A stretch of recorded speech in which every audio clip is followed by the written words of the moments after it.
السلام عليكم ورحمة الله وبركاته. أخيارتها وذا نقدر وريساي ملك الصوت شوكتان يسوى البعض نوم مقليسان.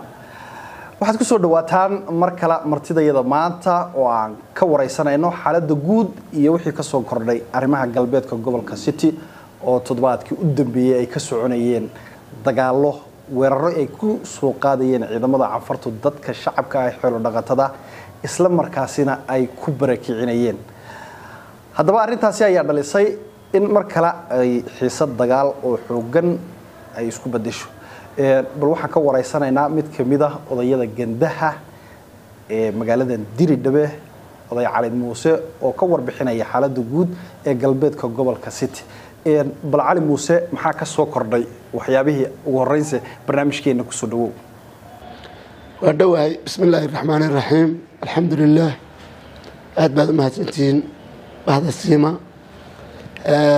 حقها إيه هذه جار ورئيسية التبينيسين dadkiina maartay dhibaatada gobolka City ka socota tabinaysiin aad baan idinkaga mahadnaqayaa ilaahay baana mahadle marka waa dhawahay adeero aad baad mahadsantahay. Cali Muuse waxa jirta in dagaal ay ka qarxeen mudooyinka u dambeeyay galbeedka gobolka City gaar ahaan degmooyinka Bunyar iyo Diimeed oo ay weeraro cafartu ku soo qaadayeen. bal arrintaasi bulshada sidee bay u saameysay waqti xaadirkaas حقيقي وحمريان سيديس خسارة وجراه. وحوين لبعضنا وقت سو تاجني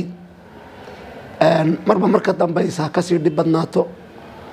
مركي أن تاجني أدي سابع علومات أي إنه يردئي ما أنت ده أنجوجنو ما كان يقولون دي بعض سعوت.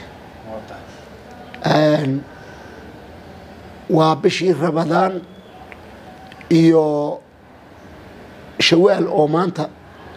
سيديد إنه مرة مثل سجال ومدة أنكو قياسي أفرت المعلومات لبعض هذه ما كان يقول يلا جوجا وحي أهيد رمضان أو أي كهردم تهاي لبها بين أيان تقني هيد شركة أديسابا علماء أي نوعية داي خير الله سيه أي كل هاي أنت إسلاماتهم ولا علاتهم عن فترة الله يدي أنا كنا نو يدي dad walaalaha tihiin war bal xabadna la joojiyo wixii kalena laga wada hadlaa ilaahay marka waxoogaa cudur daar aan leeyahay maanta waxoogaa duri baa haye intaana waan ka cudur daarnayaa waxaan ka soo noqonayaa dhibaatada toddobaadkan dhibaatada bilaabantay 7 cisho oo isdaba jooga dagaalka bilaabay ayaan soo noqonayaa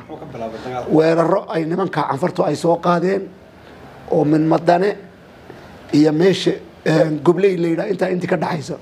waa masaafo 150 kiilo isku jirta marka loo eego degmada Deyn iyo Duuyar labadaba ah darafka degmada Duuyar iyo Deyn oo dhan min daraf ay ka madane waxay ku taala darafka maartay dhinaca buurmada ugu xigta ee xagga Oromiya xuduud iyo la leedahay من درف كاكبلو من دوير أو درف كيسو كأ سو جارسي أيو دجالكو مالنتي أفراد به نوحو يوبلام مالنتي يجوجينا وسعدا إنك سو كلا جوين بمدة أفرتن كأشياء وكلا جوينو جرني وير كأيكو سو قادين أن وجري والرأس دبجوجه كل بميل أي تذكر كدو قينيه أي جرتي لكن تطبعت كان قدام بي dagaalka ay soo qaadeen iyo ku aad u xoogana madan ay ku soo qaadeen qarraf degmadii Duuyar halkay maartay caasimadeedu ay ku soo qaadeen waxay ku soo qaadeen daba maray ku soo qaadeen gobley ay ku soo qaadeen inta ay u dhanba weer ballaaran bay ka soo qaadeen dadka shacabkii ee xoolo dhaqatadii way iska difaaceen iyo maleeshaadkeeni iyo wixii jooga deegaankeena ka joogiba difaac baa laga galay way joogan maartay ciidamadeena laftigoodu difaac bay ku jiraan weerar ma qaadaan iyaga laftigoodu iyagu weerar ma ahin oo cid ma weeraraan laakiin difaac bay ku jiraan jilibkay u dhigeen waxa loo yahay inay ciidamada cafarta iyo deegaanka cafartu ay xoog ku haystaan magaalooyin badan oo ilaa 5 magaalo ah marka laga yimaado intan ay dadka xoolo dhaqatadii ku hadheen ay ku soo barakaceen weeraradani waxay la xiriiraan in magaalooyinka ay haddana soo qabsadaan ay gudaha u soo galaan deegaankii mise waa kuwo dadka xoolo dhaqatada ah ee deegaanka unay mar kale inay ku saameeyaan iyo hantidooda ay dhacaan ay rabaan nimankan anfareed damacoogu ma aha inay magaalooyinka ay qabsadeen ku ekaadeen ma waxay sheegaan waad maqashiin waxay sheeganayaan erar waa degmadan Dirdhaba ugu dhow waxa ka shaqeysa 4 degmo kala ka shaqeysa erar biki afdam ma ayso deyn 5 degmo sawma 5 degmo dhuka anaga leeyahay damacoogu waa ilaa erar دواء لا سعتين رمضان كي هره دقالكي marka maxaa la gudboon dadkeena waxa la gudboon haday deegaanka tahay iyo haday shacabka tahayba inay isdifaacaan magaalooyinkii aad garanaysid cadayti ahaaye cundufa ahaaye dan la helay ahaaye garbaciisa iyo intii hoostagaysa qabalayo hoostagaysa iyaga gacanta ku hay cid weerartay oo dhukii tagtay oo maartay la dagaalamayso oo dagaal imika ku qaaday ma jirto ayaka ugu tagtay ma jirto ayaka dhukii jooga